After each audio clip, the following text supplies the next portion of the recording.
ಶ್ರೀರಾಮುಲು ಬೇಕು ಅಂದ್ರೂ ಬೇಡ ಅಂತಂದ್ರು ಕೂಡ ಜನಾರ್ದನ್ ರೆಡ್ಡಿ ಅನ್ನೊಬ್ಬ ವ್ಯಕ್ತಿ ದೃಷ್ಟಿಯಲ್ಲಿ ಯಾವತ್ತಿಗೂ ಕೂಡ ನಾನೊಬ್ಬ ಸ್ನೇಹಿತ ಅಂತ ನಾನು ತೀರ್ಮಾನ ಮಾಡಿದ ಮೇಲೆ ಸಾಯೋವರೆಗೂ ಕೂಡ ನಾನು ಸ್ನೇಹಿತ ಅಂತಾನೆ ನಾನು ಟ್ರೀಟ್ ಮಾಡ್ತೀನಿ.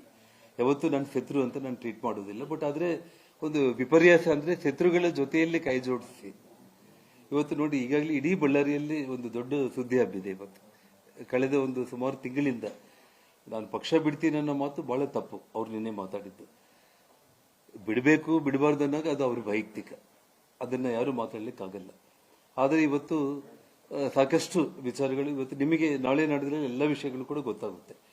ಅವ್ರು ನಿಜವಾಗ್ಲೂ ಹೊರಗಡೆ ಹೋಗ್ಬೇಕು ಅಂತಿದ್ರೆ ಹೋಗೋದಿದ್ರೆ ಹೋಗ್ಲೆ, ನನ್ನ ಮೇಲೆ ಆರೋಪ ಮಾಡಿ ಹೋಗೋದು ಯಾಕೆ? ಅಂದ್ರೆ 40 ವರ್ಷಗಳು ನಾನು ಮಾಡಿರುವಂತ ಎಲ್ಲದನ್ನ ನೀನು ಬಿಟ್ಟು ಹೋಗ್ಬೇಕು ಅನ್ನೋದೇ ನಿಜ ಆಯ್ತು ಅಂತಂದ್ರೆ ನನ್ನ ಮೇಲೆ ನೀನು ಆರೋಪ ಮಾಡಿ ಹೋಗೋದು ಅದೆಷ್ಟು ಸರಿ ಅಂತ ನಾನು ಕೇಳ್ತಾ ಇದ್ದೀನಿ. ಇಲ್ಲ, ಅದು ನೋಡಿ, ಬಳ್ಳಾರಿ ಭಾಗದಲ್ಲಿ ಇವತ್ತು ಜಗಜ್ಜನಿತವಾಗಿ ಮನೆ ಮನೆಗೂ ಇವತ್ತು ಆಲ್ರೆಡಿ ಜನ ಮಾತಾಡ್ತಾ ಇದ್ದಾರೆ ಸುಮಾರು ವಿಚಾರಗಳನ್ನು. ಅಂದ್ರೆ ಏನು ಡಿ ಕೆ ಶಿವಕುಮಾರ್ ಅವರು ಸತೀಶ್ ಜಾರಕಿಹೊಳಿ ಅವ್ರನ್ನ ಮಣಿಸೋದಕ್ಕೆ ಯಾರಾದ್ರೂ ಒಬ್ಬರು ಬೇಕು ಅಂತೇಳಿ, ಅದು ಶ್ರೀರಾಮುಲ್ನ ಹೇಗಾದ್ರೂ ತಗೋಬೇಕು ಅಂತೇಳಿ ಶ್ರೀರಾಮುಲ್ಗೆ ಇಲ್ಲಿ ಇರೋ ವಾತಾವರಣ ನೋಡಿಕೊಂಡು ಇದೆಲ್ಲ ಕೂಡ ನಾನೇ ಟಿವಿಗಳಲ್ಲಿ ನೋಡ್ತಾ ಇರೋದು. ಅದೇನು ನನಗೆ ನೇರವಾಗಿ ಬಂದು ಯಾರು ಹೇಳಿದ್ದಂತಲ್ಲ. ನಾನು ಹೇಳ್ತಾ ಇರೋದೇನೆಂದ್ರೆ, ನೀವು ಇರಬೇಕಾ ಬಿಡಬೇಕಾ ಅದು ನಿನಗೆ ಮತ್ತು ಪಕ್ಷಕ್ಕೆ ಬಿಟ್ಟಿದ್ದು.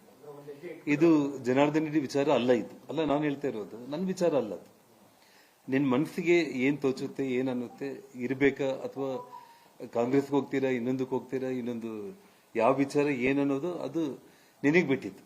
ಯಾಕಂದ್ರೆ ಅದು ವ್ಯಕ್ತಿ ಸ್ವಾತಂತ್ರ್ಯ ಅನ್ನೋದು ಇರುತ್ತೆ.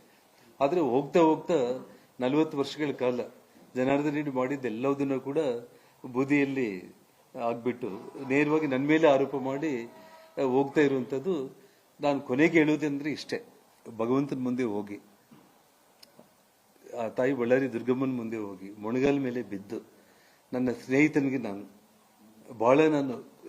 ಆರೋಪಗಳು ಮಾಡಿದೆ, ನಾನು ದ್ರೋಹ ಮಾಡಿದೆ, ತಾಯಿ ನನ್ನ ಕ್ಷಮಿಸು ಅಂತ ಹೇಳಿ ಕಣ್ಣೀರಿಂದ ಹೋಗಿ ಆ ತಾಯಿನ ಪ್ರಾರ್ಥನೆ ಮಾಡಿಕೊಂಡ್ರೆ